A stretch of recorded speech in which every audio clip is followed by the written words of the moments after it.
Janing salah siji maling bronpit nang Pasuruan ajur momor diajar warga, samarine bronpit colongane mogok pas arepe digok melayu. Sauntara bronpit colongane kasil digok melayu loro pelaku liyane.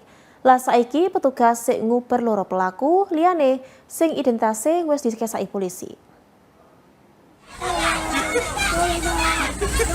Maling bronpit yaiku jenenge Nur, warga desa Pulang Bangu, Kecamatan Balungbendo, Kecamatan Sidoarjo. Ajur momor diajar warga pas ono nduk toko jajan bolu nang Kecamatan Petung Asri, Kecamatan Pandaan, Pasuruan.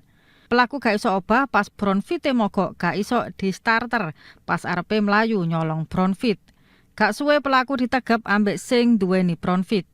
Sauntara iku loro koncone malah mlayu nggawa bronfit duweke korban jenenge Nur Hidayah sing keparkir nduk latare toko.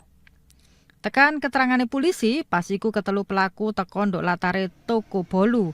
Mari ngono siji pelaku njupuk bronfit korban ambek terus mlayu.